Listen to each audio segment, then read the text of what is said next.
Hi കൂട്ടുകാർ, അസ്സലാമു അലൈക്കും വറഹ്മത്തുള്ളാഹി തആല വബറകാതുഹു. 5ാം ക്ലാസ്സിലെ വിദ്യാർത്ഥികൾക്ക് നാളെ ഖുർആൻ ഹിഫ്ലും തജ്വീദുൽ ഖുർആനും. അപ്പോൾ ഇത് നിങ്ങൾക്ക് തിലാവത്തുൽ ഖുർആനിൻ്റെ കഴിഞ്ഞ വർഷത്തെയും അതിൻ്റെ മുമ്പത്തെ വർഷത്തെയും ചോദ്യപേപ്പർ ഞാനിവിടെ പോസ്റ്റ് ചെയ്ത് കാണിക്കുന്നുണ്ട്. അപ്പോൾ നിങ്ങൾക്ക് നോക്കി ഓതാൻ നിങ്ങൾക്ക് മദ്രസയിൽ എടുത്ത പാഠഭാഗത്ത് നിന്ന് ഏതെങ്കിലും ഒരു ആയത്താണ് വരിക. ഏതാനും ചില ആയത്തുകൾ മാത്രമേ വരുള്ളൂ. അപ്പോൾ അതൊക്കെ നമ്മൾ പഠിച്ച മുൻ വർഷങ്ങളിലൊക്കെ പഠിച്ച തജ്വീദ് നിയമങ്ങളൊക്കെ ശ്രദ്ധിച്ച് വേണം നമ്മൾ ഓതി കൊടുക്കാൻ.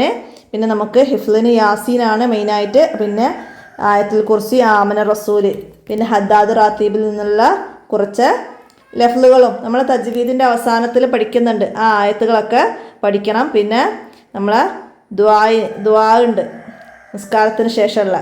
അപ്പോൾ അതിൽ നിന്നുള്ള കുറച്ച് ഭാഗങ്ങളൊക്കെയാണ് നമുക്കിവിടെ ചോദിച്ചത്. അപ്പോൾ നിങ്ങളതൊക്കെ പാഠഭാഗത്തിൻ്റെ അവസാനം തജ്വീദിൻ്റെ അവസാനത്തിൽ നിങ്ങൾക്ക് എന്തൊക്കെ അവിടെ ഹിഫ്ലിൻ്റെ ഭാഗം തന്നിട്ടുണ്ട് അത് മുഴുവനായിട്ട് പഠിച്ചാൽ നമുക്ക് ഇതുപോലെ ഏതെങ്കിലും ഭാഗങ്ങൾ ചോദ്യമായിട്ട് വന്നാൽ നമുക്ക് പറഞ്ഞു കൊടുക്കാൻ കഴിയും.